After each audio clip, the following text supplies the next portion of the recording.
There is a name carved into the stone of Winterfell's crypts that does not belong to a king.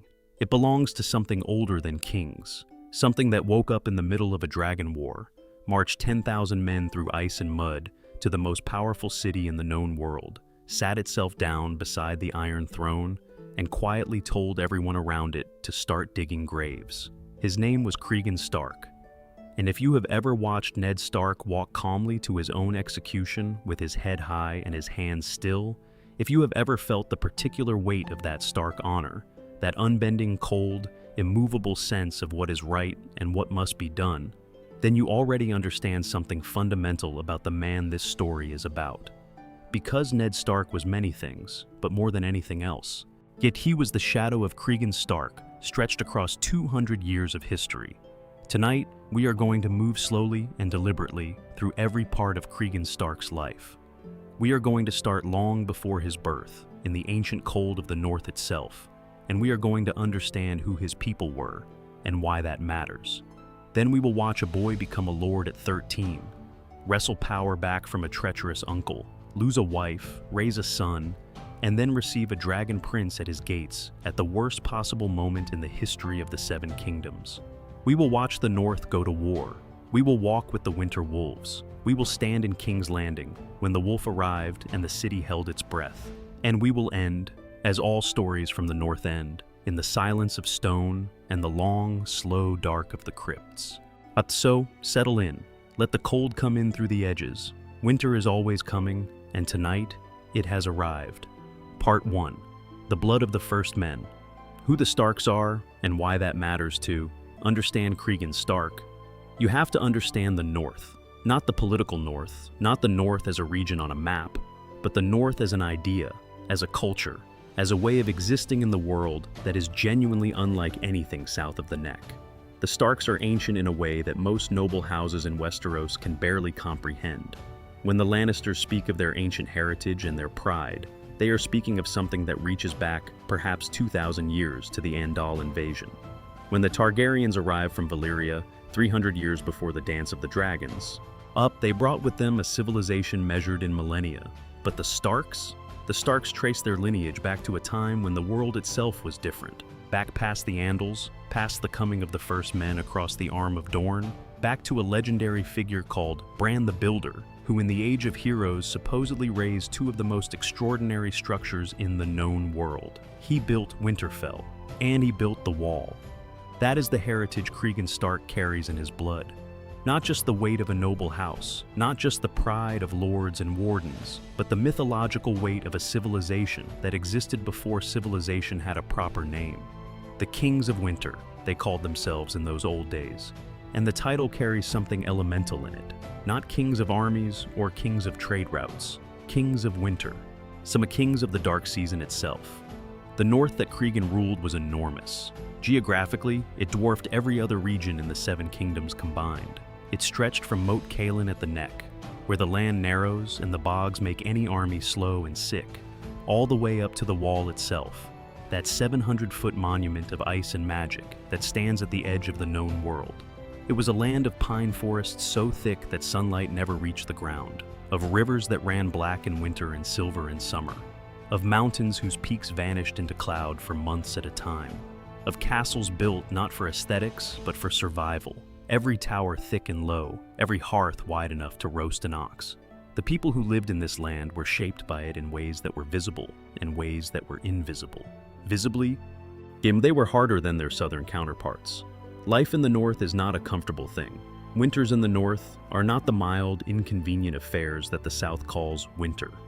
In the North, winter is a force. People die in northern winters. Crops fail, rivers freeze, livestock perish. A northern winter can last 2 or 3 years, and during those years, every decision a household makes has to be calibrated around survival. You do not waste. You do not spend what you cannot spare. You do not leave your walls when the white winds blow.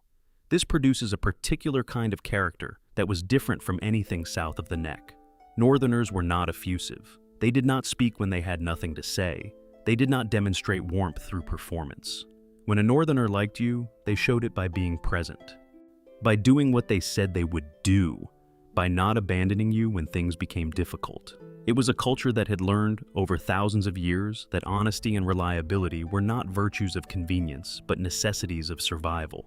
And at the center of all of this, for thousands of years, sat House Stark. The Starks were not kings in the Southern sense. They did not rule through elaborate bureaucracies or vast trading networks, or political marriages carefully arranged across a dozen seasons. They ruled because they were the North, because they embodied the North, because when a Northern bannerman looked at Winterfell and felt some deep instinctive pull of loyalty, what they were responding to was something woven into the fabric of their people's identity. A Stark in Winterfell was not just a lord, it was a guarantee. It was the sign that the ancient order was intact. Winterfell itself was a physical representation of this continuity. Built over a natural hot spring, the castle breathed warm air through its walls and floors, making it habitable in even the most savage winters. It was a fortress, certainly, but also a home in a way that the cold stone towers of the south never quite managed. The crypts beneath it ran deep and dark, lined with the statues of dead Starks stretching back into the Age of Heroes, each figure holding a sword across its lap and a stone direwolf at its feet. These were not merely monuments, they were a declaration. We have always been here, we will always be here.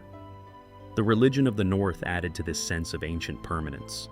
The old gods, the nameless spirits of forest and stream and stone, they were worshipped through the heart trees, ancient weirwoods with carved faces pressed into their white bark, their red sap running like old blood down wooden cheeks. These trees were thousands of years old. Some of them had been carved in the Age of Heroes. When a Northerner knelt before a heart tree to speak their vows or their prayers, they were connecting themselves to something so old that written history could not contain it. The Starks had always been the guardians of all of this. Their words said it plainly. Winter is coming, not as a threat, not as a warning about weather, as a reminder, as the central organizing principle of Northern existence. Whatever you build today, whatever wealth you gather, whatever peace you enjoy, hold it lightly, because winter is always coming. And when it comes, what matters is not how much gold you have, but how prepared you are, how strong your walls are, how well fed your people will be, how many men you can put on the wall to hold back whatever lurks in the dark beyond it. Because the Starks knew, more than any other house, what lurked out there. They had always known.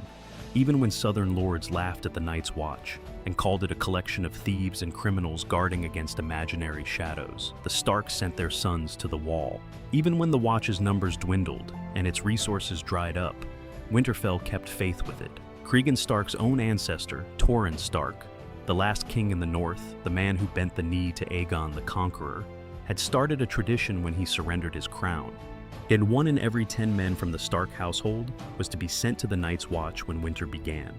Not as a punishment, as an honor, a duty, because the Starks understood what the wall was for. Torrhen Stark. It is worth pausing here, because understanding Torrhen is essential to understanding Cregan, and understanding the particular quality of Stark honor that makes it so different from the honor of Southern houses. When Aegon Targaryen came to conquer Westeros, he came with 3 dragons. The Field of Fire had already burned the combined armies of the Reach and the Rock into ash and memory. House after house had bent the knee or been extinguished. Torrhen Stark marched 30,000 men south to the Trident to meet him. He saw Aegon's host, he saw his dragons, he saw what Dragonfire had done to Harrenhal.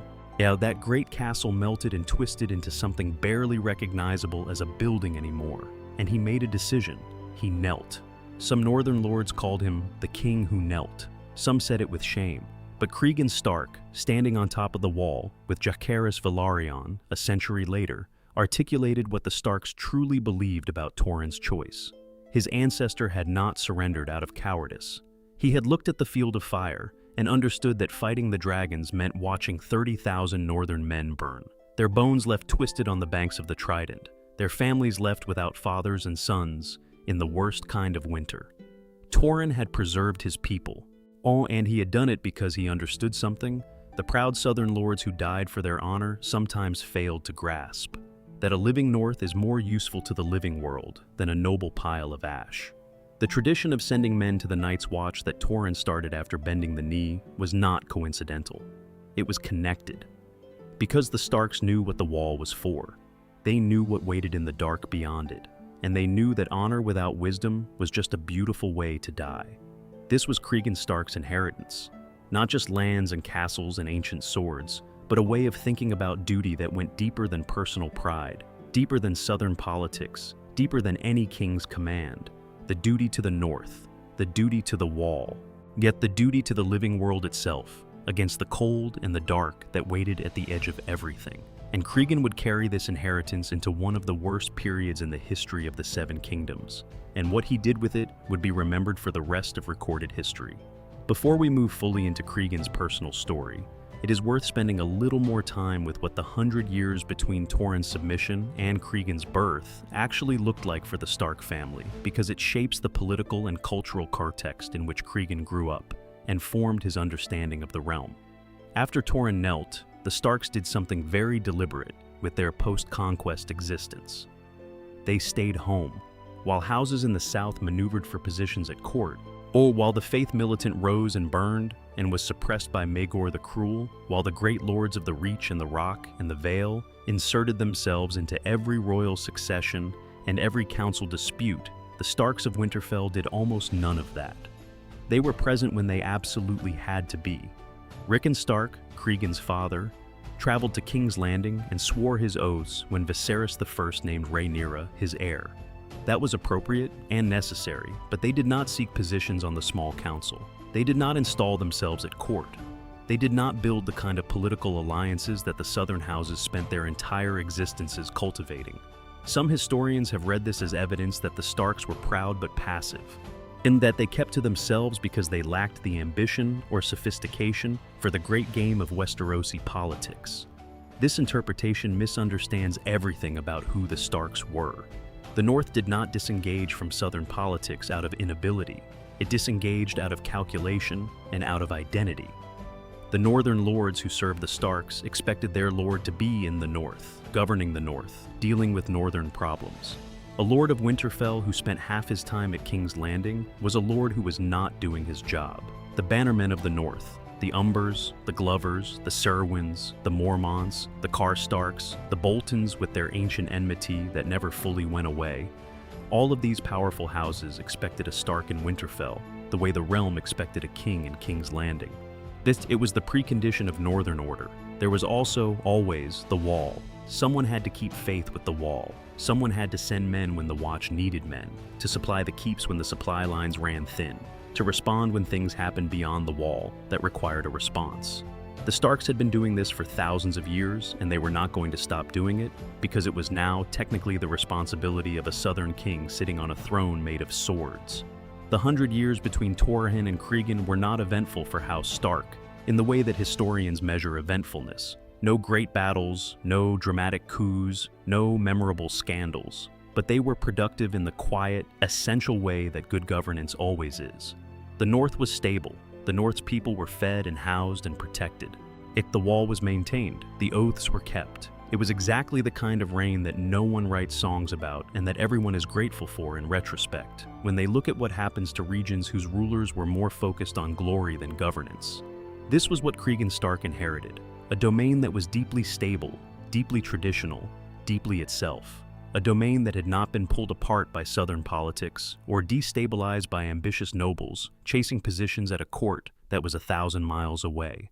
A domain that was, in the word that northern culture valued most but rarely spoke aloud, ready for whatever came next. What came next was the dance of the dragons, and the North, under Cregan Stark, it was ready for it in a way that no other region of the Seven Kingdoms could quite match, because it had spent a century quietly maintaining itself, quietly keeping faith with its oaths, quietly doing the unglamorous work of being exactly what it was supposed to be. There is one more thing worth saying about the North, and its relationship to the political world that Cregan was about to enter, and it concerns a question that students of this period sometimes ask. Why did the Starks support the Blacks? Why did they support Rhaenyra rather than Aegon II? The simplest answer is the one that Cregan himself gave Jacaerys on top of the wall. Starks do not forget their oaths. His father Rickon had sworn to support Rhaenyra as Viserys' rightful heir. That oath did not expire when Rickon died. It passed to Cregan as part of his inheritance. As real and as binding as the castle and the lands and the title. Aegon II was crowned without Rhaenyra's consent, without the consent of the assembled lords of the realm, in defiance of the oath that Rickon and many others had sworn. From a strict northern perspective, that made Aegon a usurper, and supporting usurpers was not something the Starks did. But there is a deeper reason too, one that fits the Stark character even more precisely. Cregan did not choose the Blacks because it was politically advantageous. The North was distant, powerful, and relatively safe. It could have sat the war out, could have waited to see which side won, and then pledged allegiance to the winner. Many houses did exactly that. From a purely practical standpoint, that would have been the smart play. The Starks did not play that game, as they had sworn an oath, and they honored it. Even when honoring it meant sending men south to die. Even when it meant marching 10,000 Northerners through winter mud toward a city where the war was already essentially over. Because the value of the Stark commitment to their oaths came precisely from the fact that it was unconditional. A Stark oath that was conditional on convenience was not a Stark oath. It was just a suggestion. And this too is part of what Cregan Stark carried into the most turbulent decade of the century. Before we continue any further into Cregan's story, I want to pause for just a moment. If you are watching this right now, wherever you are in the world, whatever hour it is where you sit, drop a comment below and tell me. Tell me what time it is, what city or country you are in, and if you have a personal connection to House Stark or the Dance of the Dragons. I love knowing where in the world this channel reaches, and it helps me understand who is keeping company with me in these late-night dives into Westerosi history. So, take a second, type it out, and then we will continue. Part 2. Born into Loss, Cregan's early life and the boyhood, shaped by grief. Cregan Stark was born in the year 108 after Conquest, which places his birth in the reign of King Viserys I Targaryen, during a period of relative peace that everyone would later recognize as the last real calm before the storm. He was born into Winterfell as the eldest son of Lord Cregan Stark and his wife Gillian Glover, daughter of a house loyal to the Starks for generations. It was a comfortable beginning. A lord's son, born with every advantage, he expected to grow up slowly and inherit his father's seat in due time. That is not what happened. The first great shadow to fall across Cregan's boyhood came when he was 11 years old, in the year 119 after Conquest. He lost his younger brother. The records do not tell us this brother's name, a detail that in itself carries a kind of weight. The boy died young enough that history did not bother to preserve his identity in any meaningful way, but Cregan carried him.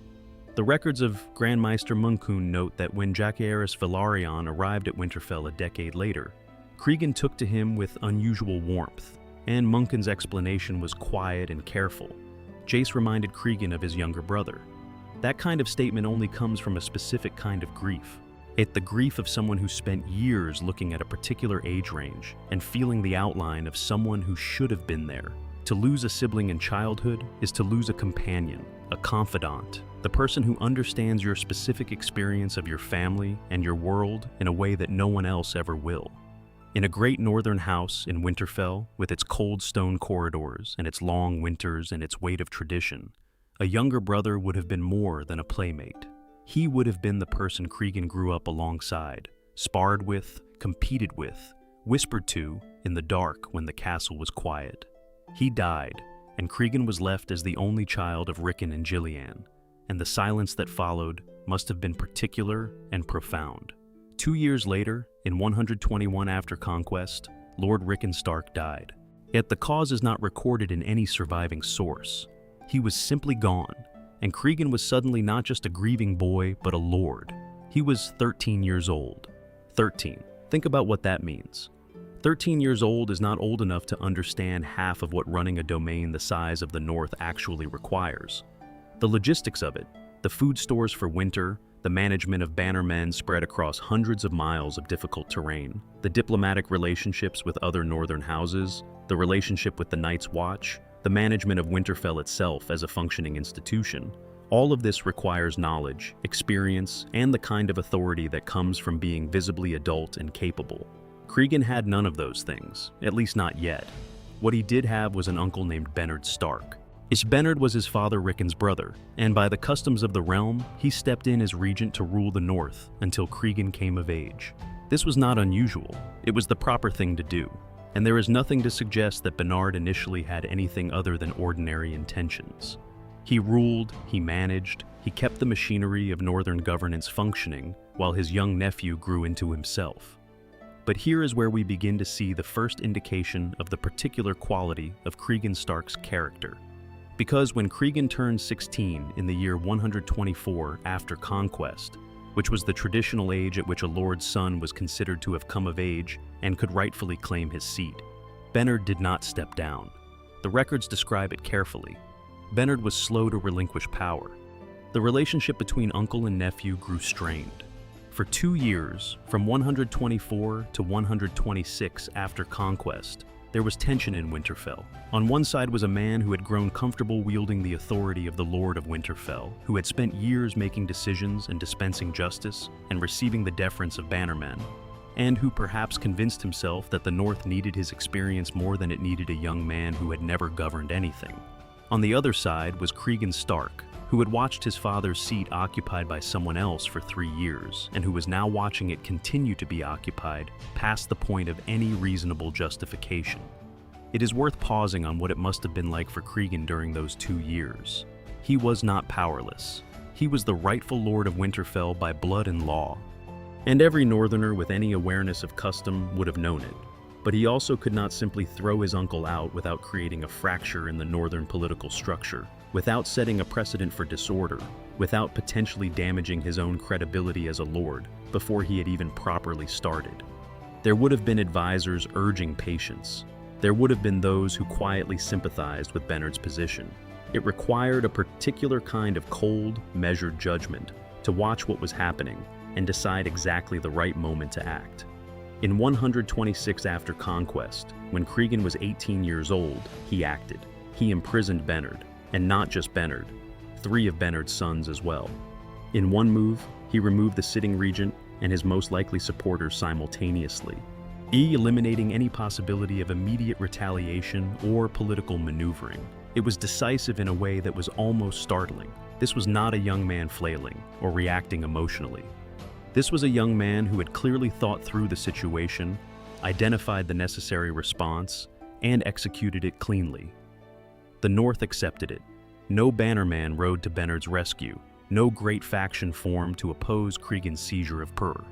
The message this sends about how the North perceived the situation is clear. Everyone knew Bernard had overstepped, and when Cregan acted, the North simply recognized its rightful lord. What happened to Bernard and his sons after this is not recorded in detail. They were not executed. They were imprisoned, and they seem to have faded quietly from history.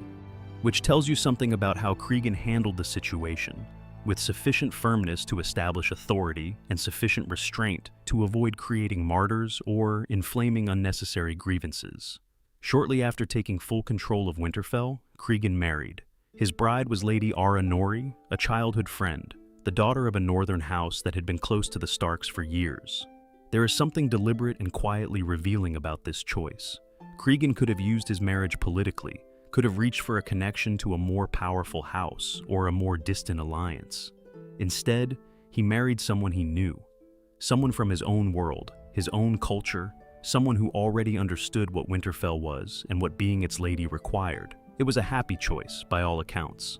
Milady Ara was someone Cregan had known since they were both children, and the warmth of that familiarity seems to have made the early years of his rule gentler than they might otherwise have been. He had lost his brother and his father, had spent years in the shadow of a regent who refused to leave, and had finally seized what was rightfully his. Marrying Ara Nori must have felt, at last, like the beginning of something that was genuinely his own. The marriage did not last long. In the year 128, after conquest, 2 years into their marriage, Ara Nori Stark died in childbirth. She had given Cregan his first child, a son, and then she was gone. Cregan named the boy Rickon, after his father. It was the gesture of a man who understood grief, and who understood how names carry the weight of lost people forward into the future. His father was gone, his brother was gone, his wife was gone, but Rickon Stark would live. So, when Jacaerys Velaryon flew into Winterfell on his dragon in 129 after conquest, This is who he was meeting. Not the young, relatively untested lord that people sometimes imagine. Not a boy barely out of adolescence playing at being a lord. He was meeting a 21-year-old man who had already buried 3 people he loved, who had outwitted and imprisoned a treacherous regent, who had governed the north for 2 years on his own, and who was raising a 1-year-old son in a castle where his wife's ghost was still fresh in the stone. Cregan Stark at 21 was more formed, more hardened, and more deeply acquainted with loss than most men twice his age. He was ready, whether he knew it or not, for what was coming. Part 3. The Wolf Unchained, what kind of Lord Cregan was. Before the war came to Cregan's door, we should take a moment to understand what he was actually like as a lord, because it matters enormously for understanding how he behaved when everything changed. The physical description we have of Cregan Stark from the sources is deliberately sparse, as was common in the historical accounts of the era. But Archmeister Gildane, whose writings form the backbone of what we know about the Dance of the Dragons and its participants, describes Cregan as stern and formidable. That is not a romantic description. It is not the description of a heroic figure cut from the mold of Southern chivalry. Or it is the description of something more practical and more northern, someone in whose presence you felt the weight of their authority without them having to announce it. His eyes, we are told, were gray. One account describes them as resembling a winter storm. That image is not accidental. The people who knew Cregan Stark and then described him to scribes and historians reached for the same language they reached for to describe the North itself: cold, clear, capable of being very still and then very violent, with very little warning. The eyes of a man who spent a great deal of time looking at a horizon line and thinking. He was not a man who wore his authority loudly. He did not apparently go in for the theatrical displays of power that Southern lords sometimes deployed, the elaborate ceremonials, in the performative gestures of magnanimity, the careful cultivation of a public persona. What he seems to have cultivated instead was something more durable, a reputation for absolute consistency. When Cregan said something, it was true. When Cregan made a promise, it was kept. When Cregan reached a judgment, it was carried out. This is a quality that sounds simple to describe and is genuinely difficult to maintain across a long life of governance. Lords, like everyone else, are tempted by expedience. There are moments when the convenient lie is so much easier than the costly truth, when the broken promise costs less than the kept one, when bending your own judgment to suit someone else's comfort saves you from the immediate pain of their displeasure. Every lord in the history of the Seven Kingdoms faced those moments. What distinguished Cregan Stark was not that he faced them, but that he consistently resolved them the same way, in favor of the harder path, the honest word, the kept oath. His bannermen knew this.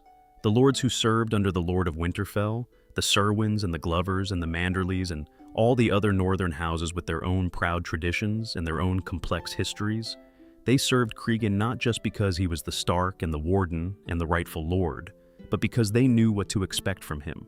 Knowing what to expect from your lord is an underrated quality in a political relationship. Certainty in the North was almost as valuable as warmth. This extended to his relationship with the Night's Watch, which all accounts agree was warmer and more substantive than the relationship most lords maintained with the Ancient Order. The Watch was struggling by this period. Its numbers were depleted, its resources were thin, the generations-long process of its slow diminishment was well underway. But Cregan kept faith with it, in the way that Torrhen Stark had commanded his descendants to keep faith with it, not because it was politically useful, but because the Starks understood what it was for. He sent men. He sent supplies when he could. He personally accompanied recruits to the Wall on at least one recorded occasion, which is the occasion that Jacaerys Velaryon witnessed during his visit. His closest friend, according to the sources, was Lord Serwyn, the lord of a nearby castle, who had probably grown up alongside Cregan in the way that neighboring noble children tend to do when they are raised in each other's company. This is a telling detail, not a southern alliance, not a diplomatic relationship maintained for political advantage, a genuine friendship with someone from his own world and his own culture, maintained because Cregan was capable of that kind of loyalty. Think for a moment about what it meant to be Cregan Stark's friend. In Northern culture, friendship was not a casual thing. The word had weight. You did not become close to a Northerner through charm or performance. You became close to them by being reliable, by being present. just by being someone they could trust with their actual thoughts rather than the polished version of their thoughts that you showed to the rest of the world. Lord Cerwyn's closeness to Cregan tells us that Cregan had a private self that was warmer than his public face, that there was something beneath the stern gray eyes and the formidable bearing that could open to the right person. This matters for understanding the friendship he quickly formed with Jacaerys Velaryon, which might otherwise seem surprising given the difference in their backgrounds. As a ruler of his domain, Cregan appears to have been thorough rather than brilliant. He did not transform the North. He did not invent new institutions or revolutionize the way the North governed itself. What he did was maintain. He maintained the North's internal stability, its relationship with the Watch, its traditions, its culture. He governed carefully, and he governed for the long term, the way Northern lords had governed for thousands of years, with an eye on the next winter rather than the next election. There is something almost meditative about this kind of governance when you describe it. The great lords of the South left dramatic marks on the histories. They built things, conquered things, reformed things, schemed things. Their failures were correspondingly dramatic too. The great schemes that fell apart, the alliances that collapsed, the reforms that undid themselves. Cregan Stark left a quieter mark, the kind that is harder to see in the historical record precisely because it was successful. Successful maintenance is invisible. You notice it only when it fails. As a warrior, Cregan Stark was extraordinary. We will discuss his single combat with Aemon the Dragon Knight in detail later in this story, because that encounter deserves its own space and its own careful attention. But even before that remarkable duel, Cregan's reputation as a swordsman was significant enough that it reached beyond the North. He trained from childhood in the way that lords' sons were trained, with sword and lance and bow, but Cregan apparently had a natural facility with the sword that went beyond training. The great sword style favored in the North, where the weapon was wielded with both hands for power and reach, rather than the one-handed style more common in the South, suited Cregan's physical build and temperament. He practiced constantly, he trained seriously, and the results were visible to anyone who crossed swords with him. Yet the specific weapon he trained with, and eventually carried to King's Landing during the Hour of the Wolf, was ice, the ancestral greatsword of House Stark, forged from Valyrian steel at some point in the distant past. The histories do not tell us exactly when or by whom, suggesting it was old enough that its origins had faded into the general antiquity of the Stark legacy. Valyrian steel was already extraordinary by the time of the Dance of the Dragons. There were only a limited number of such weapons in the known world, and their creation had become impossible after the doom of Valyria. Ice was one of the finest of them, a great sword whose blade held an edge that never dulled, and whose weight and balance were such that Cregan, in his prime, could apparently wield it with one hand when the occasion demanded. The sword was, it's in many ways, an extension of Cregan's public identity, not in the southern sense of a decorated weapon displayed for status, but in the northern sense of a tool that you kept sharp and ready because you might need it, that you practiced with constantly because being rusty was not an option, that you carried because the world was occasionally dangerous and you were the person responsible for your people's safety. He trained with ice. He used ice in the practice yard, and when the time came to deliver judgments, he swung it himself. His gray eyes, his silence, his sword. These were the things people remembered about Cregan Stark. And when the world decided to send a dragon prince to his gates asking for help in a civil war, all three of those qualities were going to matter. Such Part 4. The Prince Comes North. Jacaerys Velaryon at Winterfell, the year 129. After conquest began with a death that changed everything. King Viserys I Targaryen died, and before his body was cold, the realm split along a line that had been building for years. On one side were the Blacks, the supporters of Rhaenyra Targaryen, Viserys' eldest child and chosen heir, who had been named Princess of Dragonstone and acknowledged as his successor by lords across the realm, including, importantly, Rickon Stark, Cregan's late father. On the other side were the Greens, the supporters of Aegon II Targaryen, Viserys' son by his second wife Alicent Hightower, who was crowned at King's Landing before Rhaenyra even knew her father was dead. The Dance of the Dragons had begun. Rhaenyra and her council, sitting at Dragonstone, and understood what they needed. Dragons they had, ships they had, allies in the Riverlands and elsewhere they were gathering. But the North, the vast, cold, ancient North, with its armies of hard men who had never learned to back down from a fight, that was something they did not yet have. and without it, any claim to be the rightful ruler of the Seven Kingdoms was incomplete. Rhaenyra's eldest son was Jacaerys Velaryon. He was roughly the same age as Cregan Stark, perhaps a year or two younger, a young man who had been raised in the awareness that he was heir to a queen and that the world expected things of him. He flew his dragon Vermax north, stopping first at the Eyrie to treat with Lady Jane Arryn, then to Sisterton, then to White Harbor, and finally to Winterfell. Because the image of a dragon descending toward Winterfell is one that carries an almost mythological charge if you sit with it. Dragons were the symbols and weapons of the Targaryen dynasty. They were the things that had made Aegon's conquest possible, the things that had burned Harrenhal and the Field of Fire and the enemies of every Targaryen king for 3 generations. They were, to most of Westeros, the ultimate expression of power from another world. But Winterfell was older than the Targaryens, older than dragons in Westeros. Bran the Builder's stone predated all of it, and the direwolf banners that hung from its towers had been there long before the first dragon set foot on the shores of Dragonstone. When Jacaerys Velaryon landed and walked through Winterfell's gates to meet Cregan Stark, yet he was the one entering someone else's ancient house, and Cregan received him with the particular northern courtesy that is distinct from southern warmth, not effusive, not performative, but genuine in its own quiet way. He was welcomed, he was treated as an honored guest, and he was very quickly taken to something that Cregan clearly wanted him to see: the Wall. They rode north together, accompanying a group of recruits bound for Castle Black, and the conversation that Cregan had with Jacaerys on the top of that immense structure tells us more about Cregan than almost anything else in the historical record.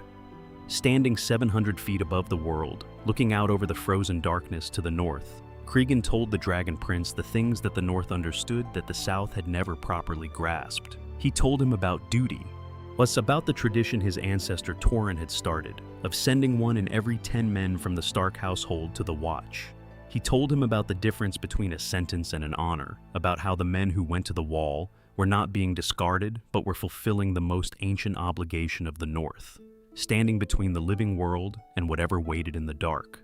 He told Jacaerys that both King Jaehaerys I and his Queen Alysanne had come to the Wall, and he told him something that their dragons had done when they got there. Vermithor and Silverwing, 2 of the greatest dragons of the Targaryen dynasty, had refused to fly beyond the Wall. Not, could not, refused.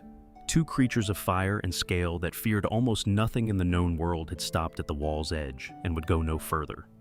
And then Cregan asked Jacaerys a question that the young prince had clearly not expected. He asked if Jace really believed that his ancestors had built a structure 700 feet tall, just to keep out snow and wildlings. Jace asked what the Wall was meant to keep out, and Cregan said simply, death. This is the moment, in the House of the Dragon television series, that crystallizes who Cregan Stark is. He does not say it dramatically. He does not give a speech about the White Walkers, or the Long Night, or the prophecies hidden in the Stark bloodline for 8,000 years. He simply says the word, and lets it sit there in the cold air above everything, and the weight of it, the calm, unembellished certainty of it, is more chilling than any dramatic declaration could have been. Cregan Stark believed in the real threat, the ancient threat, the one that the rest of the realm had spent generations convincing itself was either exaggerated or fictional. And this belief was not superstition or paranoia. It was the inherited understanding of a family that had lived at the edge of the world for longer than recorded history, that had sent its sons to stand on the Wall winter after winter, that had read the old stories not as myths, but as warnings from people who had actually been there. It also explains something crucial about Cregan's political position during the Dance of the Dragons. He was not going to send every man in the North-South to fight in a dragon war. He was not going to strip the Wall bare and march every capable sword arm to King's Landing, because whatever was happening in the South was from the perspective of the North and the Wall, and a smaller catastrophe nested inside a larger one. The Targaryen Civil War was terrible and real and consequential, but the darkness beyond the Wall was something else entirely, and it would still be there when the dragons were gone. This was Cregan Stark's constant calculation, how to fulfill his obligations to the realm, to his oaths, to the Blacks, and to Rhaenyra, while never losing sight of the fact that the North had a duty older and heavier than any political alliance. Now, something happened at the end of that visit to the Wall that is worth lingering on. A raven arrived, a message from Dragonstone, and when Cregan read it and looked at Jacaerys, his expression, according to the sources, was one of quiet, genuine grief. Because the message bore news of Lucerys Velaryon's death, Jace's younger brother, only a boy, had been killed by Aemon Targaryen and his dragon Vhagar over the waters of Shipbreaker Bay. The war had already begun to consume the young. It was in this atmosphere, the wall looming behind them, death already having arrived at the edges of the story, that Cregan Stark and Jacaerys Velaryon returned to Winterfell to talk terms. Part 5. The Pact of Ice and Fire. What was sworn in and what it meant. What happened at Winterfell in the weeks following Jacaerys' arrival is described differently by different sources, and the disagreements between those sources are themselves revealing. Grand Maester Munkun, whose account is considered the most reliable by most scholars, describes a friendship forming between two young men who recognize something in each other. Cregan, Munkun tells us, reminded Jace of his late younger brother, and Jace, in turn, reminded Cregan of his own lost sibling, that unnamed boy who had died when Cregan was 11, whose absence was a shape in Cregan's life that never quite filled in. They spent time together. They trained with swords. They hunted in the forests around Winterfell. They drank. They talked. By the end of it, they had sworn an oath of brotherhood, which in the North carries a weight that Southerners sometimes underestimate. Brotherhood in the Northern tradition is not a casual expression of warmth. It is a commitment, an extension of the same web of obligation and loyalty that governs everything in Northern culture. Septon Eustace, another source, has a considerably more sedate version of events, in which Jacaerys spent most of his time at Winterfell attempting to convert Cregan from the old gods to the faith of the Seven. Given what we know of Cregan Stark and his deep connection to Northern culture and tradition, the idea that he would have spent his time with a royal guest arguing about religion while a civil war was beginning seems unlikely at best. Eustace's account is generally considered the least reliable of the three main sources. And then there is Mushroom, the court jester, the chronicler of scandal, rumor, and everything that the official sources chose to leave out. Mushroom's account of the Winterfell visit is, to put it gently, vivid. He claims that Jacaerys Velaryon fell deeply in love with a woman at Winterfell, a woman named Sarah Snow, whom Mushroom identifies as a bastard half-sister of Cregan Stark. Mushroom says that Jace did not merely admire this woman from afar, but actually slept with her, and that Cregan found out. And that Cregan's fury at this was only quieted when Sarah told him that she and Jacaerys had already spoken their vows before the Heart Tree in the Godswood of Winterfell. A secret marriage, before the Heart Tree, with no witnesses. During a diplomatic mission when Jacaerys was already betrothed to Baela Targaryen. Archmaester Gildane, who compiled the primary account of the dance that most scholars rely upon, is politely devastating about Mushroom's claims. He notes that there is no corroborating evidence for Sarah Snow's existence from any reliable source, and suggests that even if she did exist, the idea that Jacaerys would have risked his betrothal, his political mission, and his relationship with his mother's most important potential ally by conducting a secret marriage to a northern bastard is difficult to credit. As Jace was many things, but he was not reckless in that particular way. What Gildayn concedes is that something genuine happened between Cregan and Jacaerys. The warmth of it is real. The oath of brotherhood is real. And the agreement they reached, the Pact of Ice and Fire, as Grand Maester Munkun named it, is absolutely real. The terms were these. Cregan Stark would pledge his support to Queen Rhaenyra, Targaryen, and the Blacks. In exchange, the firstborn daughter of Jacaerys Velaryon, whenever she might be born, would be sent to Winterfell at the age of 7, to be fostered there until she was old enough to marry Cregan's brother Rickon, who was at this point approximately 1 year old. Think about the geometry of this agreement for a moment. Jacaerys had no children. Rickon was barely a year old. This pact was not about the present. It was about the future. It was about creating a bond between House Targaryen and House Stark that would outlast the immediate crisis, that would tie the ancient North to the Dragon Dynasty for a generation to come. It was, in its way, an extraordinarily forward-looking thing to do in the middle of a war.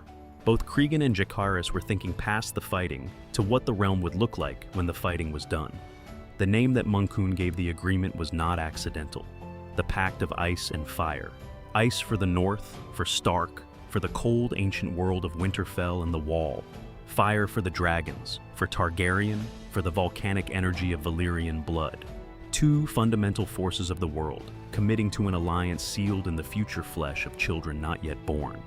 And there is an additional resonance to this name that the people making the pact could not have fully understood.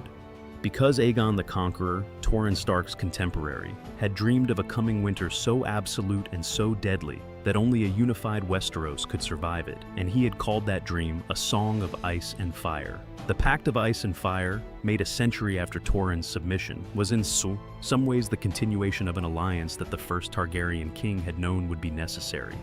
The North and the dragons, together, against the dark. With the pact sealed, Jacaerys flew south, back to the war. And Cregan turned to the work of fulfilling his promise. He was not going to send his best fighting men south. He was not going to strip the North of its defenders. But he was going to send men, specifically, in the particular kind of men that the North produced in winter, and that no other region of the Seven Kingdoms could replicate. Part 6, The Winter Wolves, the North goes to war. The tradition is ancient. In Northern culture, when winter comes and the food stores are carefully counted and the math becomes grim, older men who have grown children, who have grandchildren, who have lived their lives and built what they were going to build, sometimes make a choice. Rather than remain at home through the winter, consuming food that their younger family members will need, they go. They find a war. They find a hunt. They find something that will kill them usefully, with a sword in their hands and purpose in their hearts, rather than slowly in front of a cold hearth while the young go hungry. It was not suicide, or rather, since it was not only suicide, it was a form of the deepest northern practicality, the recognition that life in the North is finite and limited, and that the choices you make about how to spend your remaining time matter for the people who come after you. Dying on a battlefield fighting for something you believed in was not a tragedy in northern culture. It was, in many respects, the ideal death. The death of someone who chose to be useful to the last moment. Cregan Stark took this tradition and made it into an army. The Winter Wolves, the name they gave themselves, or that was given to them, were approximately 2,000 men. They were old by the standards of fighting forces. Greybeards, some called them, though that undersells them considerably. These were men who had spent their entire lives in the North. In men who had hunted in the forests of the Wolfswood, who had stood watch on the wall, who had fought in the small and constant conflicts that the North produced, skirmishes against wildling raiding parties, border disputes with neighboring lords, the occasional brutal business of putting down banditry in the more remote territories. They wore old mail and ragged furs. They rode shaggy northern horses that were built for endurance rather than speed, horses that had been bred for generations to handle northern winters and came south, looking slightly ridiculous next to the sleek destriers of the southern knights. They carried axes and mauls and ancient iron swords that had been passed down through families for longer than anyone could remember. They were led by Lord Roderick Dustin, the Lord of Barrowton, set a man who would become one of the most celebrated and most consequential military figures of the Dance of the Dragons. History would give Roderick Dustin a nickname that captured everything essential about him, Roddy the Ruin. When the Winter Wolves marched through the Twins and Lady Sabitha Frey came out to meet them, she received a greeting that became one of the most quoted lines from the entire conflict. Roderick Dustin looked at her and said simply, "We have come to die for the Dragon Queen. Not we have come to fight, not we have come to win. We have come to die." Because that was the understanding. The Winter Wolves were not an army that expected to go home. They were an army that had already made their peace with the ending and had chosen to make the ending count. And they marched first to join forces with the Rivermen loyal to the Blacks. And then they went to war with a ferocity that the records consistently describe with a kind of awestruck horror. At the battle by the lakeshore, along the western shores of the God's Eye, they faced a Lannister host commanded by Lord Humphrey Lefford. The Winter Wolves begged for the honor of leading the attack, begged for it, understanding that leading the attack meant accepting the greatest losses. 5 times they charged the Lannister spearmen. 5 times they crashed against that defensive line and suffered hideous casualties and reformed and charged again. 2/3 of the Winter Wolves were killed or wounded in that engagement. 2/3. But they broke the Lannister host. And the battle that history calls the fish feed for the number of bodies that ended up in the lake became a crushing victory for the Blacks. Roderick Dustin came away from the lakeshore scarred, physically marked by what the battle had cost. But he was still alive, and he still had men, and the war was still going. Then came the Butcher's Ball, the Kingmaker, Ser Criston Cole, the Lord Commander of the Kingsguard, the man who had been central to the entire Green conspiracy from the beginning, the man whose choices had helped ignite the Dance of the Dragons in the first place, was killed south of the God's Eye by a flight of longbowmen loyal to the Blacks. He was shot from his horse and died in the mud, and when Roderick Dustin heard that the Kingmaker was dead, he raised his war horn to his lips and sounded the charge. What followed was not a battle. It was, as the name says, butchery. The Green force that had been following Criston Cole collapsed without its leader. They tried to run. The Winter Wolves and the Rivermen came after them on horseback, cutting them down by the hundreds. Ser Garibald Grey, one of the surviving Green commanders, reportedly said afterward, "Today was butchery, not battle." Mushroom heard the words and gave the engagement the name it has carried ever since. The Butcher's Ball. A complete and devastating victory for the Blacks, accomplished in large part because a group of old northern graybeards who had come south specifically to die managed to keep dying productively long enough to see it happen. And then there was Tumbleton. The first battle of Tumbleton was where the Winter Wolves finally ran out of luck. Or rather, where they used the last of their luck in the most spectacular way possible.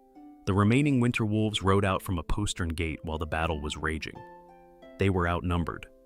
The sources say 10-1, which may be an exaggeration but captures the essential truth of the situation.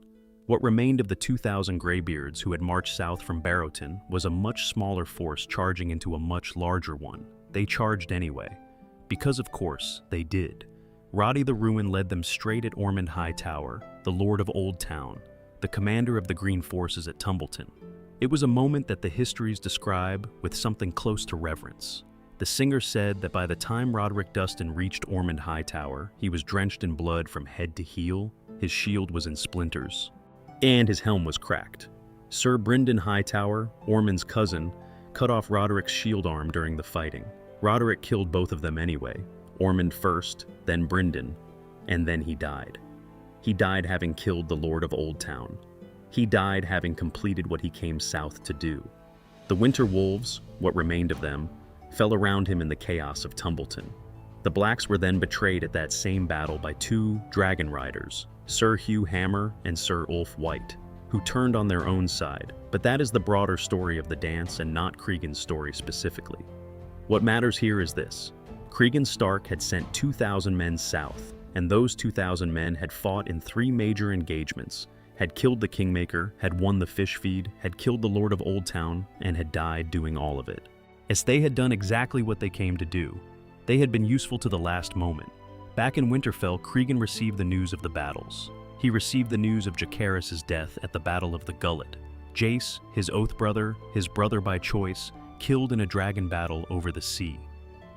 The Pact of Ice and Fire became technically void the moment Jace died without fathering a daughter, because the promise of a future princess to marry Rickon Stark could no longer be fulfilled. But Cregan did not release his oath. A Stark does not forget an oath. Not when the oath giver is dead. Not when the circumstances have changed. Not when the personal benefit of the oath has evaporated. He began to gather men. Part 7. The March South. Cregan's host and the war's final, terrible days. Rhaenyra Targaryen had her brief, chaotic, besieged reign in King's Landing, and then was driven out by the storming of the Dragon Pit, by the madness of a population that had watched too many dragons fight over their city and had finally broken. She fled. She was at Duskendale when she received a message from Winterfell. Cregan Stark had written to tell her that he was gathering 10,000 men. Not the graybeards, not the old men who had gone south already knowing they would not come back. 10,000 men, younger and fiercer than the fallen Winter Wolves. Men who had stayed in the north because someone had to stay in the north, and who were now being called south because the war needed them, and because Cregan Stark had given his word. He told her the march would have to wait until the last harvest of the season was brought in, because that too was the north. You did not strip the land of its workers before the harvest was done, because the north could not survive a winter without the harvest being done. Even in the middle of a war, even when a queen was in desperate need, the north first, always. This detail, Cregan insisting on waiting for the harvest, is one of those small historical facts that reveals an enormous amount about its subject. Some commanders might have dismissed it, might have said that the urgency of the military situation justified stripping the fields and marching immediately. But Cregan understood something that purely military thinking tends to miss. An army that returns home to a region that starved during its absence is not a victorious army. It is a catastrophe on a delay. Yet the people who remained in the north were depending on the harvest to survive the winter, and no Queen's War, however important, justified gambling with their lives. He also understood something else. The march south from Winterfell to King's Landing was not a short one. It was hundreds of miles of road, requiring weeks of travel even under good conditions. And the conditions during a Westerosi autumn were rarely good. His army would move through the Riverlands, which had been a battlefield for years, which meant damaged roads, depleted towns, wary peasants, and the general chaos that always followed prolonged military conflict through a region. Moving 8,000 to 10,000 men through all of that required supplies, organization, and the kind of logistical competence that could not be improvised at the last moment. Yet Cregan took his time and got it right. Rhaenyra did not live to see the men arrive. She returned to Dragonstone and was killed there, fed to Aegon II's dragon Sunfire, in an act of grotesque cruelty that the histories record with a particular kind of horror. Sunfire himself was damaged and sickly by this point in the war, weakened by the wounds he had sustained in earlier battles, but he still had enough fire left to do what Aegon commanded. The Queen was dead. This moment is worth sitting with, because it is the moment that technically voided every obligation Cregan had. The Queen he had pledged to support was dead. The Pact of Ice and Fire was already moot because Jacaerys had died without fathering a daughter. His army was still weeks from King's Landing. He had already sent his best men south and buried them in the Riverlands. By any reasonable calculation of political self-interest, he could have turned his host around and gone home. He could have sent ravens to King's Landing expressing appropriate regret and promising cooperation with the new regime, whatever it turned out to be. He could have played it safe. Aegon II then returned to King's Landing to rule, or tried to. He was broken in body from the wounds he had suffered earlier in the war. He had been burned, he had been maimed, his own dragon was dying, and the effort of simply remaining upright in a throne room was reportedly visible in his face. He was hated by half the realm, ruling over a capital city that had been torn apart by dragon battles and mob violence. The Black Cause, with Rhaenyra dead, it might have seemed finished, but Cregan Stark was already marching. He had given his word to support the Blacks. Rhaenyra was gone, but her son, Aegon the Younger, a boy of 11, was alive. The Black Cause was not Rhaenyra specifically. The Black Cause was the legitimate succession of the rightful branch of House Targaryen, and that branch had not been extinguished. There was still a black claimant. There was still an oath. Cregan marched. His host was substantial. Different sources give different numbers. Septon Eustace says 20,000 men. Grand Maester Munkun believes it was closer to 8,000. The truth is probably somewhere between the two, but the precise number matters less than the reality. Cregan Stark arrived at the head of a northern army moving through the Riverlands. And the Green forces that were still nominally fighting for Aegon II looked at what was coming and understood exactly what it meant. From the south came rivers of black banners. The Rivermen had their own armies moving, led by the young lords called the Lads, Kermit Tully and Oscar Tully and Benjacut Blackwood. The Battle of the King's Road had already broken Lord Boros Baratheon and the last major green military force in the field.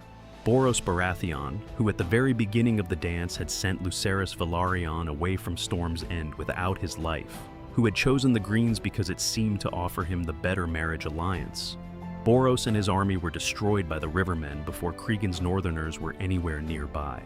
The war in the field was essentially over before the Wolf of the North arrived.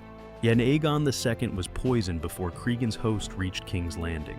We do not know with certainty who did it, and that uncertainty became Cregan's central obsession during the 6 days that followed. The council that surrounded the dying Aegon, his own advisors, his own lords, had apparently decided that the war was lost, that peace was the only option, and that Aegon himself was the primary obstacle to peace. So, they removed him. With poison. They killed their own king, a man who had done terrible things, but who was still their king, because it was convenient. Cregan Stark found this intolerable. He arrived at King's Landing to find that the lads had already entered the city. The rivermen had been welcomed by the small folk in the gold cloaks, and a strange fragile euphoria, Munkun's false dawn, had settled over the capital. Saying people were celebrating the end of the war. They were relieved. They were exhausted. They were allowing themselves to believe that the worst was over and that the future would be better. And then the northern host arrived, and the false dawn ended. There is an image in the historical accounts that captures this moment with unusual precision. The lads and their rivermen entering a city that celebrated their arrival, and then Cregan Stark arriving with his Northmen and the city going quiet. Not hostile, not violent, just suddenly, deeply quiet. Because the people of King's Landing understood, on some instinctive level, that this was a different kind of force from what had preceded it. The rivermen were Southerners. They were familiar. They operated by familiar rules. Cregan Stark and his Northmen were something older and colder, and the city felt it. Cregan took control of King's Landing with minimal fuss and maximal effectiveness. He positioned his men at key points throughout the city. He made clear, by the sheer organized competence of his arrival, that the northern host was now the dominant military force in the capital, and he prepared to deliver something that the false dawn had made everyone forget was still necessary: justice. Part 8. The Hour of the Wolf. 6 days that shook the 7 kingdoms. The Hour of the Wolf. It is one of the most remarkable episodes in the history of the 7 kingdoms, and it is, in many ways, the fullest expression of who Cregan Stark was. Let us first understand the name. In the reckoning of time used in Westeros, the night is divided into named hours. The hour of the bat falls just after sunset. As the hour of the eel follows. Then the hour of the ghosts. The hour of the owl comes before dawn. And before the owl, at what is considered the absolute darkest part of the night, the hour furthest from both sunset and sunrise, the hour when the darkness is most complete and the cold is most severe. That is the hour of the wolf. Grand Maester Munkun chose the name deliberately, because what Cregan Stark did during those 6 days was the work of that darkest hour. It was justice delivered at the moment when no one else was capable of delivering it, in the place where it was needed most, by the one person who was willing to do it, regardless of how uncomfortable it made everyone around him. There is also a secondary resonance to the name, and historians have noted it. The Hour of the Wolf was the hour when King Maegor the Cruel had been found dead on the Iron Throne, alone in the throne room in the deep of night, having apparently sat down on his own seat of power and died on its blades. The Hour of the Wolf was a time associated with the most extreme turns of fortune, the moments when the world shifted on its axis and nothing was the same after. It was the Wolf's Hour, and here came the wolf. Cregan marched his northern army into King's Landing and took control of the city. Not violently, not through massacre or destruction. He simply arrived with sufficient force that resistance would have been futile, and everyone in the city understood that. The lads, the rivermen lords who had arrived before him, were not intimidated in the way that the southern lords and courtiers were, but even they looked at the northern host and recognized that it outweighed them both, in numbers and in the particular quality of authority that Cregan carried with him. The key point about the early days of the Hour of the Wolf is that Cregan was not angry. He was not retaliating for something done to him personally. He was not driven by wounded pride or political calculation. He was operating from a position that the sources consistently describe as cold, measured, and completely focused on a specific outcome: justice for the regicide that had been committed. The Greens had poisoned their own king. In Cregan's view, this was a crime that could not be overlooked, regardless of who the king was or how the crime had been committed. The young Prince Aegon the Younger, Rhaenyra's son, 11 years old, as the last surviving male Targaryen of the Black Line, was confined to Maegor's holdfast for his own safety, which was probably wise given how volatile the political situation in the capital was. He was the rightful heir. Everyone agreed on this. The question was how to transition power in a way that would hold, that would last, that would not simply plant the seeds of the next war. Aegon the Younger, perhaps understanding exactly what kind of man had just arrived in his city, did something wise. He named Cregan Stark as his Hand of the King. This is one of the great pieces of irony in all of Westerosi history. Cregan Stark had spent the entire Dance of the Dragons as an enemy of Aegon II. He had pledged himself to the Blacks, had sent his men south to fight and die for Rhaenyra. He had marched his own host toward King's Landing, fully intending to continue the war against the Greens, even after both principal monarchs were dead. And now, he was hand of the king to the child who sat on the throne his enemies had occupied. He accepted. He did not accept because he wanted power. He made this clear by how briefly he held the position and how completely he walked away from it afterward. He accepted because someone had to do what needed to be done. And he was there, and he was capable, and he was willing. And no one else was willing to do it in the way that it needed to be done. What needed to be done was justice. It is worth pausing on the political situation in King's Landing during those 6 days to understand what justice actually meant in practice, and how complicated delivering it was going to be. Yes, the city was full of people who had supported the Greens, people who had switched sides at various points during the war, people who had committed acts that were technically treasonous under one regime and loyal under another, depending on which regime you were applying the standard from. Sorting through all of this in a city that was already traumatized and politically exhausted, with a child king whose authority was still being established, while also managing a northern army that needed to be fed and controlled and eventually sent home, this was not a simple administrative task. Cregan simplified it by focusing on a single crime. Aegon II was dead. He had been killed by poison. He had been killed by people who were, technically, on the side that had won. Yes, the regicide had been committed by individuals turning on their own king to force a peace. And from the perspective of any functioning legal order, this was not something that could simply be overlooked because the outcome was convenient.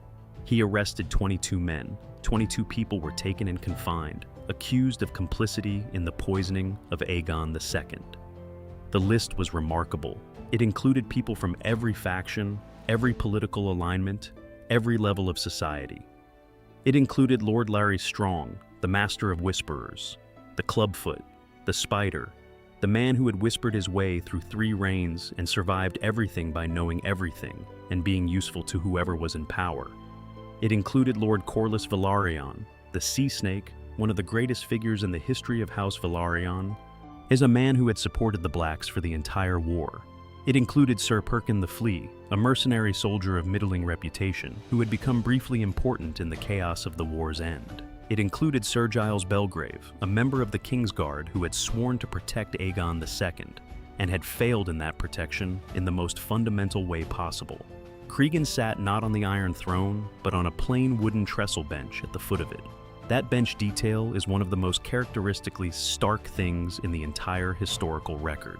He was not interested in the symbolic weight of the throne itself. He was not there to claim it. He was there to work. He needed a place to sit while he heard the cases, and a wooden bench was sufficient for that purpose. Grand Maester Munkun, who was present at these proceedings and recorded them, described approaching the throne room and finding Cregan at his wooden bench, cleaning blood from his greatsword with a rag, the gray eyes turning to assess each new arrival with a patience that was somehow more unsettling than anger would have been. He presided over the trials for 6 days. The accused were brought before him one by one. They were allowed to speak. They were heard. The evidence was presented. And then Cregan made his rulings with the methodical thoroughness that characterized everything he did. He was not conducting a show trial. He was conducting an actual judicial process with actual evidence, producing actual rulings based on what the evidence showed. This was, in the circumstances, a more remarkable commitment to due process than most people in his position would have managed. Most of the 22 men who stood before him followed the lead of Sir Perkin the Flea and took the black.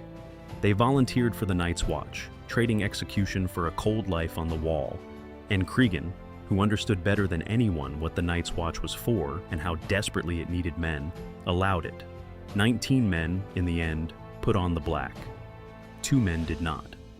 Part 9. The Sword of Ice. Executions, pardons, and the price of justice. Sir Giles Belgrave chose death. He was a member of the Kingsguard. He had sworn to protect the king. He had failed.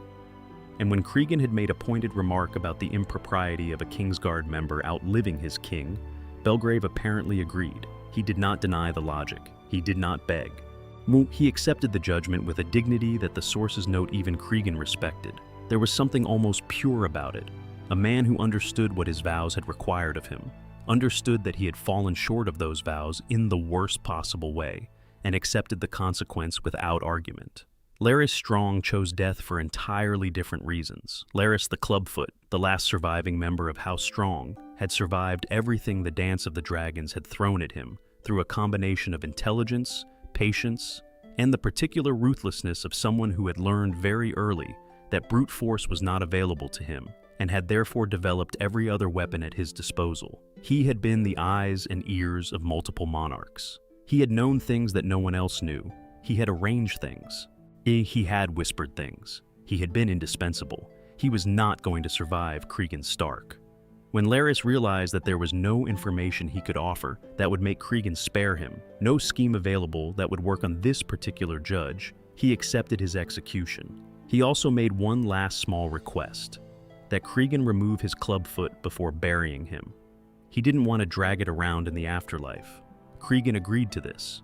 Larys Strong was executed and buried at Harrenhal without his foot, the last of House Strong. The man who had moved through the dance like a shadow behind every major event, who had whispered the dance itself into being through his careful machinations, ended in the mud outside the Red Keep, his head removed by the Valyrian steel greatsword of House Stark, Ice. Cregan carried his house's ancestral sword to King's Landing, the great Valyrian steel greatsword that the lords of Winterfell had passed down through generations, that had been carried to battles and hung in the Great Hall of Winterfell, and eventually, in a later generation, been melted down and reforged into new weapons by the Lannisters. But in Cregan's time was still whole, still perfect, still carrying the pale rippled beauty of Valyrian steel along its blade. He used it to behead both Giles Belgrave and Larys Strong personally, following the custom that the man who passed the sentence should swing the sword. This too is something that would echo forward through the generations of House Stark. Ned Stark, 200 years later, beheading a man of the Night's Watch for desertion in the first scene of Game of Thrones. That's the same principle, the same weight. The judge who cannot bring himself to look away from the consequences of his own judgment does not deserve to make that judgment. You decide, you act, you carry it yourself. Now we need to discuss Lord Corlys Velaryon. Corlys had been included in the arrests. He was charged, among other things, with having supplied the basilisk venom that killed Aegon II. He defended himself before Cregan with the argument that he had acted for the good of the realm, that Aegon's continuation on the throne was prolonging a war that was destroying the Seven Kingdoms, and that his removal was a mercy to the living.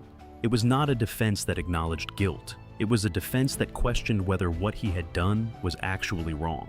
Cregan found this unconvincing, and the evidence against Corlys was substantial. But here is where the story takes its most human turn.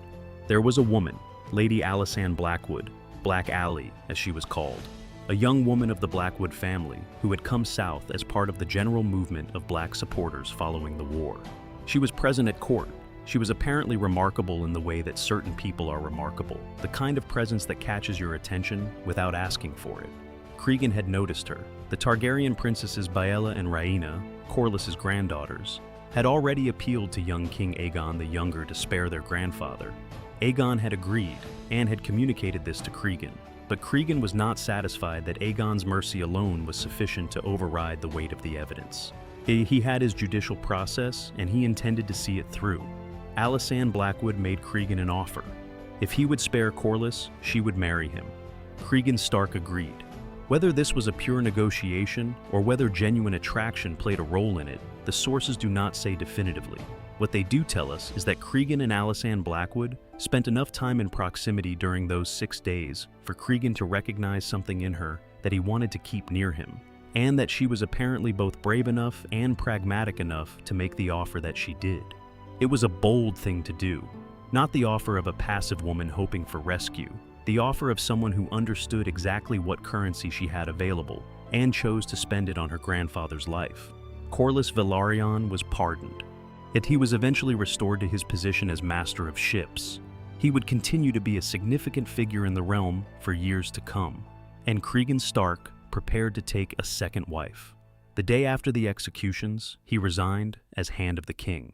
He had held the position for 6 days, presided over 22 trials, executed 2 men, sent 19 to the wall, secured a pardon for 1 more, gotten himself engaged, and then walked away from the most powerful political position in the Seven Kingdoms because he had done what he came to do and he had no interest in staying. No man ever held the office so briefly. No man ever left it so gladly. The widow's fare. This is what history calls the process by which the hundreds of northern men who had marched south with Cregan and who had no particular reason to hurry home, the childless, yet the unwed, the younger sons, dispersed through the south in the weeks following the Hour of the Wolf. Some of them married southern women, widows of the war who were looking for someone steady and capable. Some sold their swords to various employers. Some turned, less helpfully, to other occupations. But many of them put down roots, and the mixing of northern blood with southern blood that resulted from the widow's fare is something that historians occasionally point to as a quiet and lasting legacy of Cregan Stark's brief sojourn in King's Landing. He declined a position in the Regency Council that would guide Aegon III through his minority. He was invited. He said no. He had no interest in the South's politics beyond the justice he had come to deliver. He took Alysanne Blackwood as his wife. He collected his men. He pointed himself north. And he went home. Part 10. The Wolf returns home. The long reign and the legacy. Cregan Stark returned to Winterfell and ruled the North for the rest of his life. This is in the way of great historical figures who have their dramatic moments and then live long, quiet lives afterward. Both the least dramatic part of his story and, in some ways, the most revealing. The precise length of his life is not recorded. What we know is that he came to rule young, at 13, properly at 16, effectively at 18, and that he lived long enough to earn the second nickname that history gave him. Not the Wolf of the North, the name that defined his war years, but the Old Man of the North. He ruled long enough for the North to watch him age from a young man with gray storm eyes and a drawn sword to a figure of immense years and even more immense reputation. Alysanne Blackwood, his second wife, Black Aly, the woman who had offered herself to save her grandfather and who had clearly impressed Cregan during the 6 extraordinary days of the Hour of the Wolf, bore him 4 daughters. They were named Sarah, Alice, Raya, and Mariah. The sources suggest that Cregan and Alysanne had a genuinely good marriage, which is remarkable given the circumstances in which it began. A negotiation in the middle of a judicial proceeding is an unusual basis for a relationship, but Alysanne was clearly an unusual woman. What do we know of Alysanne Blackwood? Not much, as is too often the case with women in these histories. But what we do know paints a vivid portrait. She was from House Blackwood, a river family with ancient roots and a history of being involved in the complex politics of the Riverlands. A family that had kept to the old gods even in the lands where the faith of the Seven had been dominant for generations, which may have made her more sympathetic to northern culture from the beginning. She was young when she made the offer that saved Corlys Velaryon. She was brave, she was practical, and she was apparently someone that Cregan Stark found genuinely interesting, which is itself a character note about both of them. Their 4 daughters would eventually marry into various northern houses, continuing the Stark connections that had been maintained through generations. Yes, the daughters of Cregan Stark carried their father's gray eyes and their mother's Blackwood lineage into the North's future. Cregan married for a 3rd time after Alysanne's death. His 3rd wife was Lyanna Stark, a distant cousin of his own house, descended from a younger son of Brandon the Boisterous, who had himself been Torrhen Stark's successor. The marriage to a Stark kinswoman was not unusual in the North. Northern houses sometimes married within their own extended families to preserve lines and maintain connections. Lyanna bore Cregan 4 sons and a daughter, Jonel, Edric, Lyanna, Barthogen, and Brandon. 10 children in total, across 3 marriages. A dynasty's worth of offspring, each one carrying the blood of the man who had once made the Iron Throne and the entirety of King's Landing hold its breath for 6 days. Yet the succession of Winterfell after Cregan became complicated in ways that were both painful and interestingly characteristic of the Stark family across its long history. Rickon Stark, Cregan's firstborn, the son he had named after his own dead father, the boy who had been at the center of the Pact of Ice and Fire, who would have married a Targaryen princess if the pact had been fulfilled, grew up under his father's long shadow. He grew up, became a man, became a lord's heir, and then went south. Daeron, the first Targaryen, the young dragon, as he was called, attempted to conquer Dorne. It was an ambitious project and ultimately a disastrous one, but in its early stages it seemed possible, and Daeron called on the lords of the realm to provide men and support. Rickon Stark answered that call. Yes, he went south to fight under the Dragon King's banners. He died at Sunspear. Under the walls of the Dornish capital, Rickon Stark was killed, and Cregan outlived his son. He outlived his wife and his brother and his first wife, and now his son. The pattern of loss that had defined his early years was the pattern of his later years too, extended across decades. He remained in Winterfell, watching the seasons turn, ruling the North, outlasting everyone. The succession that followed Rickon's death was complicated. Rickon had daughters, Sansa and Serena, but by the laws of male preference inheritance, Cregan's younger sons by Lynara stood ahead of them in line. His second son, Jonel, eventually became Lord of Winterfell, and Jonel, in one of those arrangements that look strange to modern eyes but made a certain kind of dynastic sense at the time, married Sansa, his niece, Rickon's daughter, to resolve questions about the succession cleanly. This was not incest in the way that some of the more extreme Targaryen marriages were, but it was a close match, and it tells you something about how northern houses sometimes handled the tangled threads of inheritance. Through Brandon, Cregan's youngest son, by Lynara, the direct line to Eddard Stark descends. Brandon to Rodwell, to Baron, to Willem, to Edwyle, to Rickard, to Eddard. Each generation carrying forward something of what Cregan Stark had been, diluted and changed by time and marriage and the particular circumstances of their own lives. But connected by blood to that cold, gray-eyed man who had stood in King's Landing with a wooden bench at his back, and ice in his hand, and told 22 people what was going to happen to them.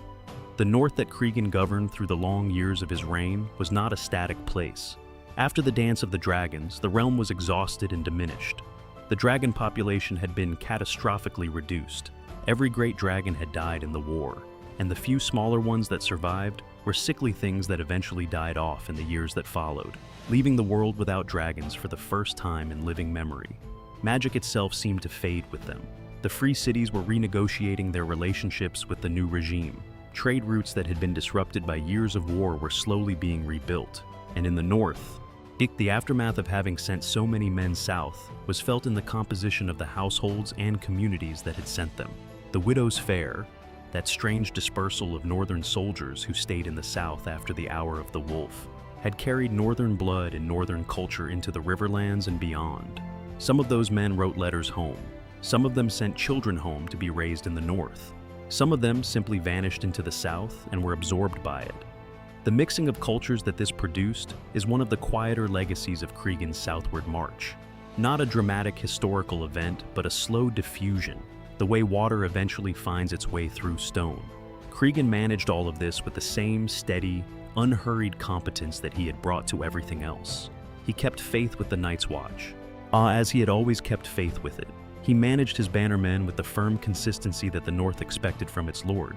He watched his children grow and made the necessary arrangements for their futures. At some point during his reign, the records do not tell us exactly when, there was conflict north of the Wall. Groups of free folk raiders, operating under a leader known as Silas the Grim, had begun plundering the lands of the Gift during a winter fever epidemic. This is a detail that tends to get overlooked in the broader scope of Cregan's life, but it is worth noting because it reminds us that his military role did not end with the Dance of the Dragons. The North was always a place where violence was possible, and Cregan was always a lord who dealt with that violence personally. He destroyed the raiding bands. Silas the Grim is not recorded as surviving the encounter. In his later years, King Aegon III bestowed significant honors on Cregan for his service during the Dance of the Dragons. The promised Targaryen marriage, the daughter of Jacaerys who would have come to Winterfell, never materialized because Jacaerys had died without producing a daughter, and the political circumstances of the post-war realm made fulfilling the letter of the Pact of Ice and Fire impossible. But Aegon III was generous in other ways, and the relationship between Winterfell and King's Landing during the years of Cregan's later rule was warmer and more cooperative than it had been for most of the century preceding the war. Rickon Stark, Cregan's son, married Jane Manderly rather than a Targaryen princess, yet which was politically useful in its own way. The Manderleys were one of the most powerful families in the North, and the connection strengthened the Stark position among their own bannermen, even as the connection to the Targaryen line was deferred. The Long Reign, the Old Man of the North. Cregan Stark governed for decades, and the North was the better for it. The stability he maintained, the faith he kept with the Watch, the consistency of his governance, the reputation he built as someone whose word meant exactly what it said. All of this accumulated into a legacy that shaped the North for generations after his death. He was not buried with great ceremony, or if he was, the ceremony was not what the histories chose to record. What they record is simpler and more permanent. He was interred in the crypts of Winterfell. A stone statue was carved in his likeness. A stone direwolf was placed at his feet. A sword was laid across his lap. Just like every other Lord of Winterfell before him, stretching back through the centuries to the Age of Heroes. He joined them in the dark and the cold of the crypts, among his ancestors and his name, and the world moved on without him the way it always does. But the world carries marks from what he did. Those marks do not fade easily. Part 11. The Swordsman's Duel, Cregan versus Aemon. The Dragon Knight, Ser Aemon Targaryen. The Dragon Knight, son of Viserys II, grandson of Daemon Targaryen and Rhaenyra herself, and so, in a deeply circular way, grandson of the woman whose cause Cregan had supported during the Dance of the Dragons. He served as a member of the Kingsguard and eventually as its Lord Commander, and he was considered by his contemporaries to be among the finest knights in the history of the Seven Kingdoms. Not just of his era, of all the eras they could compare him to, reaching back through the legendary swordsmen of history. He was also, according to every source, a genuinely good man. In an age and a world that produced an enormous number of complicated, morally compromised, or outright terrible people who were good at killing, Aemon the Dragon Knight was someone who was simply, thoroughly, and apparently without much effort, a good person. He was loyal and honest and kind and brave in exactly the way that the ideal of knighthood described, and that actual knights almost never managed to live up to. He was, in short, the kind of person that even people who had no particular reason to like Targaryens tended to admire.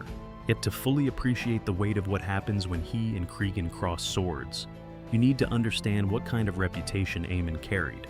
In the stories and songs of Westeros, there are a handful of names that appear whenever people talk about the greatest warriors who ever lived. Sir Arthur Dayne, the Sword of the Morning, Barristan the Bold, the Kingslayer, Jaime Lannister in his prime. These are names that carry the weight of legend, names that even people with no military knowledge recognize as markers of a particular kind of extraordinary human capability.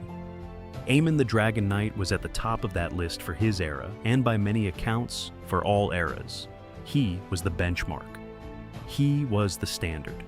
This matters enormously when we try to assess what the duel with Cregan Stark actually tells us. And at some point during Cregan's long reign, the precise date is not recorded, but it would have been after the war, during the reign of Aegon III, or possibly the early reign of Daeron I. Cregan Stark and Ser Aemon Targaryen fought each other.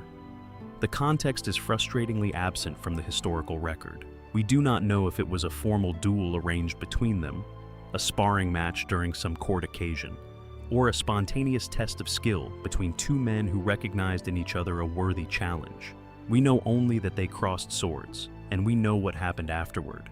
What happened was that Aemon the Dragon Knight walked away from the encounter and told people what it had been like. And what he said was this: he had never faced a finer swordsman. Take a moment to really sit inside that statement.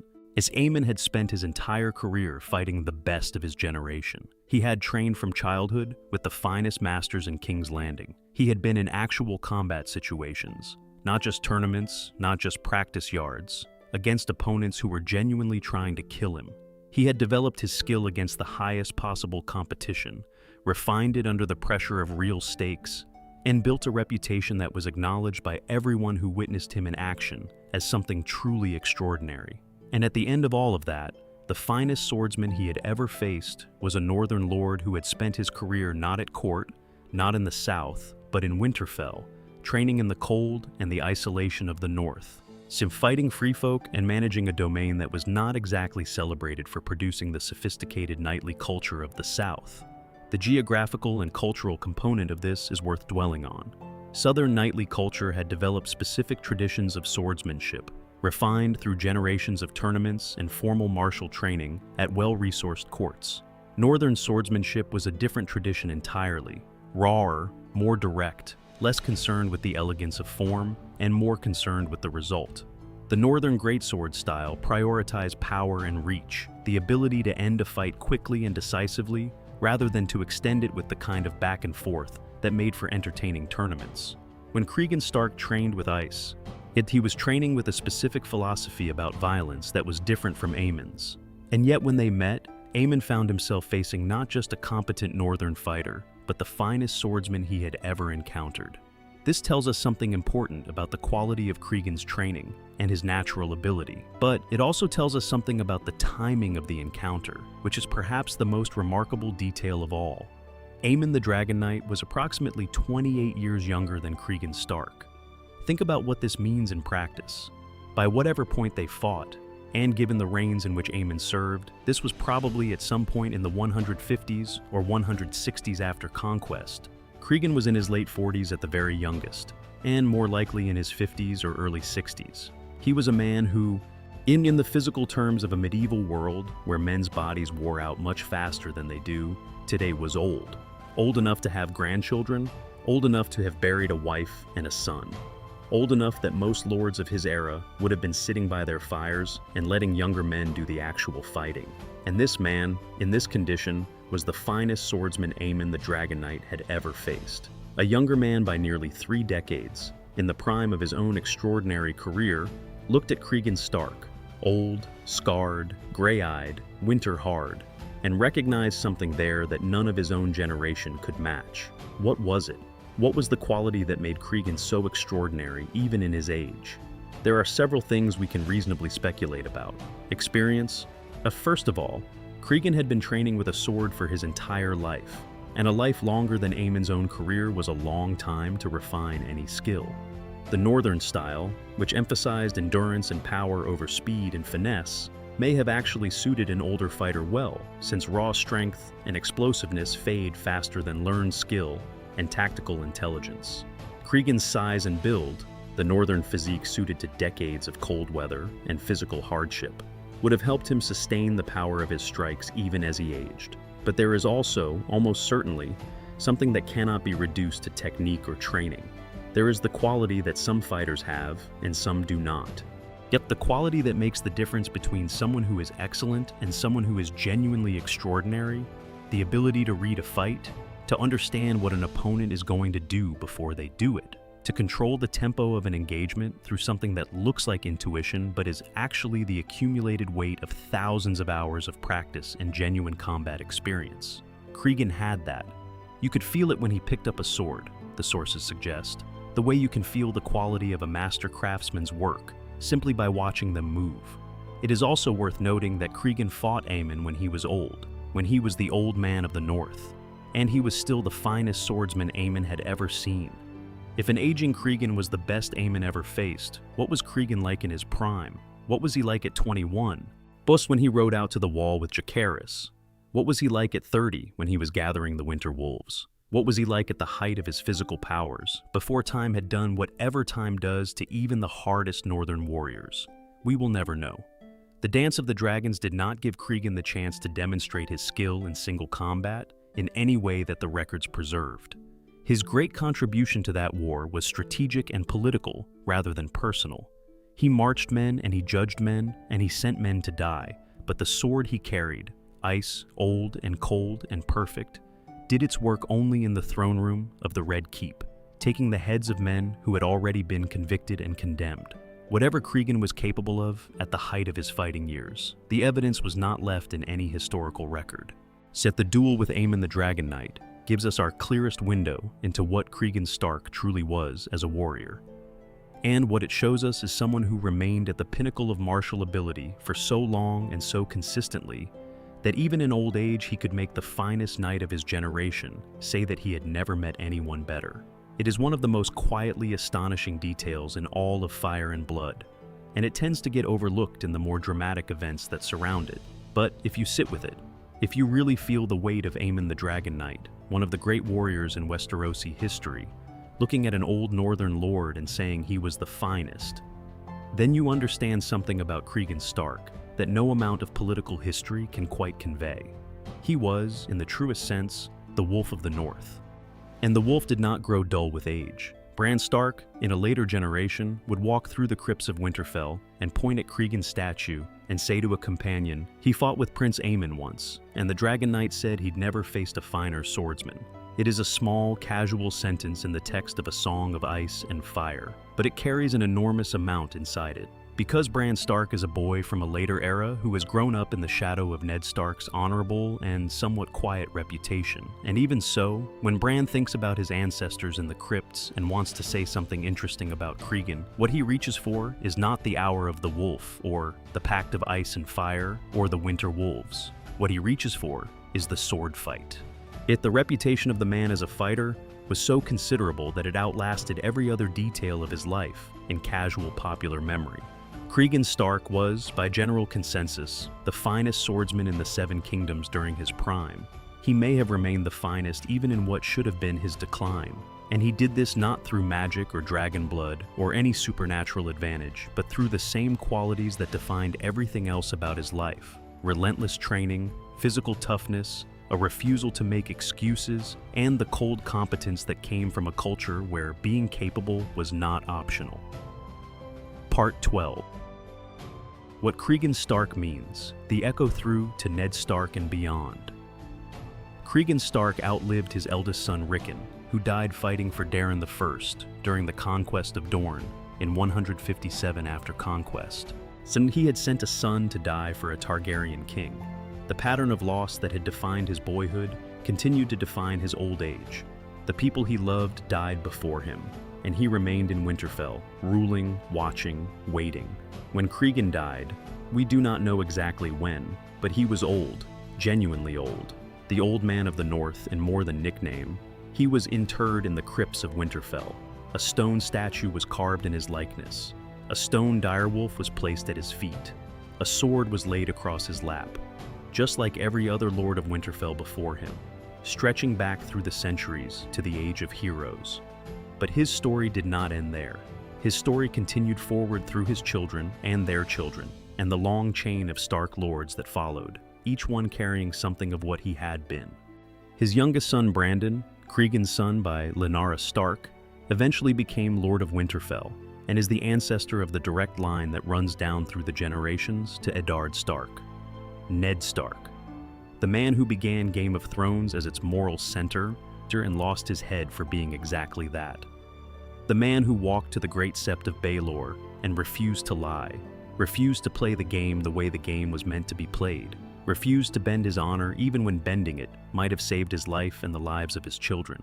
The man who was so thoroughly, completely a Stark that his death was almost inevitable the moment he entered the world of King's Landing politics, where honesty and honor were weapons pointed at yourself. Ned Stark was the distant echo of Cregan Stark, carried across 2 centuries. And both men served briefly as Hand of the King. Both men found themselves in King's Landing at extraordinary moments in the history of the realm. Both men did what they believed was right, regardless of whether it was convenient or safe. Both men swung the sword themselves, rather than delegating the ugly work to someone else. Both men returned home, or tried to, when they believed their work was done. The differences are instructive too, though.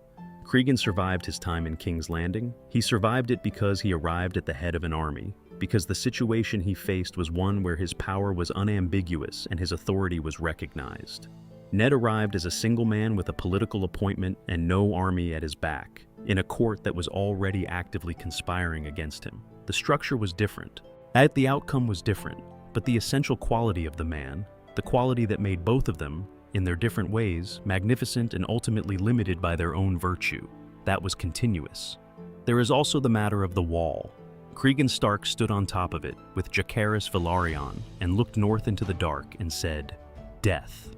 That single word carries the weight of 8,000 years of Stark understanding. The understanding that what is beyond the wall is not nothing, that the Night's Watch is not a bureaucracy or a tradition or a convenient place to send criminals, that the cold and the dark hold something that the living world has always needed to be defended against, and that the North, the ancient, cold, stubborn, magnificent North, is the defense. Centuries after Cregan's time, yet that defense would be needed again.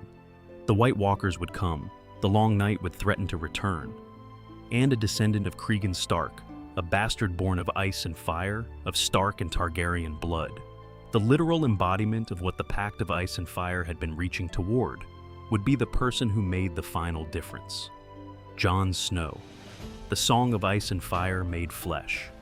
Born from Lyanna Stark and Rhaegar Targaryen, carrying in his blood the convergence of two ancient lines that Cregan Stark and Jacaerys Velaryon had tried to join with their pact, and had failed to join because death intervened. The pact was never fulfilled. Jacaerys died. No Targaryen princess ever came to Winterfell. No marriage was made. But something was seated in that conversation on top of the wall. Is some understanding between the wolf and the dragon that the world needed both, that the cold and the fire had to work together, that an alliance between North and South was not merely politically useful, but existentially necessary. The Pact of Ice and Fire failed. The Song of Ice and Fire happened anyway, 200 years later, because the forces that made it necessary had not gone away. Cregan Stark could not have known any of this, of course. He was not a green seer or a prophet. He was a lord with gray storm eyes and a Valyrian steel sword, and an absolute commitment to doing what was right by his lights, regardless of the cost. He imprisoned his uncle to take back what was his. He welcomed a dragon prince in his hall and called him brother. He sent Greybeard south to die for an oath.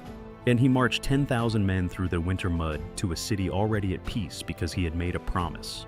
He arrested 22 men, including his own political allies, because a king had been murdered with poison. He swung the sword himself. He went home. This is the story of Cregan Stark, a man who was not the largest figure in the room during the Dance of the Dragons. The Targaryens were that. The dragons were that. The great green and black machines of war were that. But a man who was, in the end, the most important person in King's Landing for 6 days at the end of everything. The one who arrived to deliver the justice that no one else was willing to deliver, and then departed without taking anything he had not come with. Who is remembered in the crypts of Winterfell in stone and silence, the way all the great Stark lords are remembered? Who is remembered in the descendants who carried his name and his blood forward across 2 centuries into the story we all know? Who is remembered, perhaps most of all, in a single sentence spoken by a boy walking through a dark crypt, pointing at a statue and saying, "He fought with Prince Aemon once, and the Dragon Knight said he'd never faced a finer swordsman." Winter came for Cregan Stark, as it comes for everyone, but the wolf did not flinch. The wolf stood still and gray-eyed and ready, sword in hand, doing what needed to be done until the end. And that, friends, is the complete story of Cregan Stark, the Wolf of the North, the Old Man of the North, the hand of the king for 6 days, and one of the finest swordsmen who ever lived. If this quiet journey through the cold corridors of Winterfell and the blood-soaked streets of King's Landing gave you something, if you felt the weight of the North, the stubborn gravity of Stark honor, the strange and beautiful sadness of a man who did everything right and paid for it in loss rather than glory, then I would be deeply grateful if you would take a moment to like this video. Hit the subscribe button and ring the bell so you never miss another journey through the world. George R.R. Martin, built with such extraordinary care and complexity. There are so many more stories waiting in the cold. The sea snake and his voyages, Daemon Targaryen and his bloody beautiful life, the dragons themselves and the people who loved and lost them. We will get to all of it, slowly, carefully, the way all northern things are done. Until then, stay warm. Remember that the sword belongs in the hand of the one who passes the sentence. And remember that there has never lived a Stark who forgot an oath. The North remembers. Good night.